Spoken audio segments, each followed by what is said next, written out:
सुप्रभात। आज का टॉपिक है ओणम।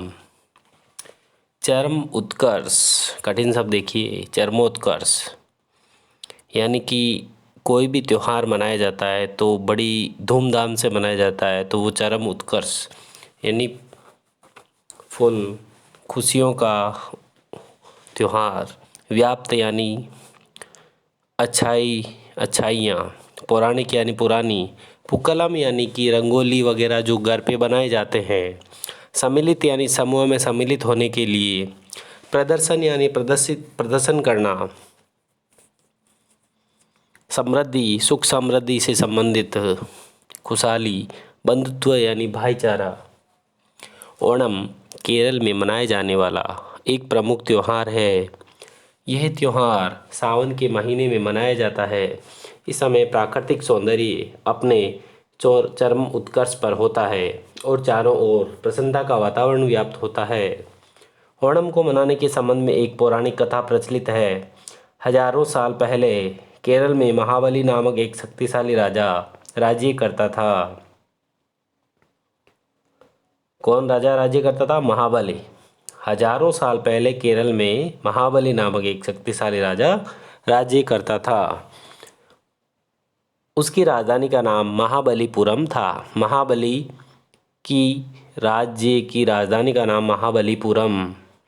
संपूर्ण पृथ्वी पर उसका राज हो गया था। तो इंद्र को अपना सिंहासन डोलता हुआ दिखाई देने लगा, यानी डरने लगा। सभी देवता भी महाबली की शक्ति देखकर डर गए। राजा इंद्र अपने सभी देवताओं को लेकर भगवान विष्णु के पास गए और उनसे देवताओं की रक्षा करने की प्रार्थना की। महाबली शक्तिशाली होने के साथ साथ परम दानी भी था। अतः भगवान विष्णु वामन का रूप धारण करके महाबली के द्वार पर भिक्षा मांगने गए। उस समय महाबली के यहाँ यज्ञ चल रहा था। वामन देव की आवाज़ सुनकर महाबली बाहर आया और बोला, वामन महाराज। वामन महाराज कौन थे? भगवान विष्णु थे, जिन्होंने रूप धारण किया। आप जो चाहे हमसे मांग ले। वामन ने कहा। महाबली, सोच लो। वामन महाराज, आप चिंता न करें, आप जो भी मांगेंगे मैं खुशीपूर्वक दूंगा, प्रसन्नतापूर्वक दूंगा। और महाबली बोला, ठीक है, तुम मुझे 3 पग भूमि तपस्या करने के लिए दे दो। वामन ने कहा। केवल 3 पग भूमि मांगकर आप मेरा अपमान न करें। महाबली तनिक हंसकर बोला, मेरे लिए 3 पग भूमि ही पर्याप्त है। वामन देव ने कहा, जैसी आपकी इच्छा, आप जहाँ चाहें 3 पग भूमि ले लें। महाबली बोला। इतना सुनते ही भगवान विष्णु विराट रूप में आ गए। उन्होंने एक पग में पृथ्वी और दूसरे पग में आकाश नाप लिया। फिर उन्होंने महाबली से पूछा, राजन बताओ, मैं अपना तीसरा पग कहाँ रखूं? महाबली वचन का पक्का था। उसने विष्णु भगवान को पहचान लिया और आगे बढ़कर प्रणाम करते हुए अपना शीश झुकाकर कहा, तीसरा पग मेरे शीश पर रख लीजिए। तुम्हारे शीश पर पैर रखते ही तुम पाताल लोक चले जाओगे। विष्णु जी बोले। उन्होंने कहा, कोई बात नहीं, मुझे अपना वचन निभाना है। महाबली ने ऐसा बोला। भगवान विष्णु महाबली की दानवीरता से बहुत प्रसन्न हुए। उन्होंने महाबली से वरदान मांगने को कहा।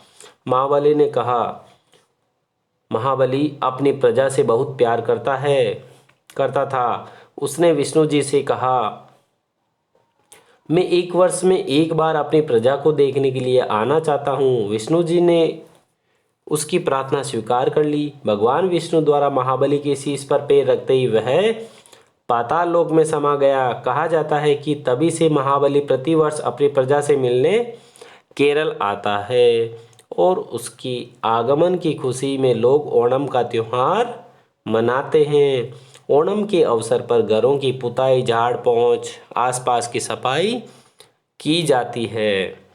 घर आंगन में फूलों की सुंदर सुंदर रंगोलियां बनाई जाती है, जिसे हम क्या कहते हैं? पुक्कलम। पुक्कलम के पास दीपक रखकर देवता की पूजा की जाती है। इस दिन लोग नए नए वस्त्र पहनते हैं, कपड़े पहनते हैं। दोपहर के समय सभी एक साथ बैठकर भोजन करते हैं।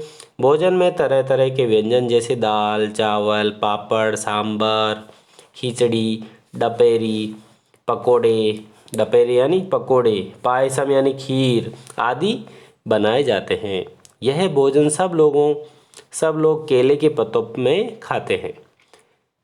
किस में खाते हैं? केरल के केले के पत्तों में, जो कि बड़े बड़े होते हैं।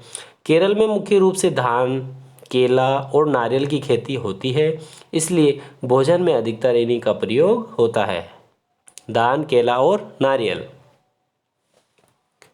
अब देखिए, ओणम के अवसर पर क्या होती है? नौका दौड़ का आयोजन भी किया जाता है। दौड़ में भाग लेने वाली नौकाओं की लंबाई कितनी होती है? लगभग 15 मीटर तथा प्रत्येक नौका में लगभग 50 व्यक्तियों के बैठने का स्थान होता है।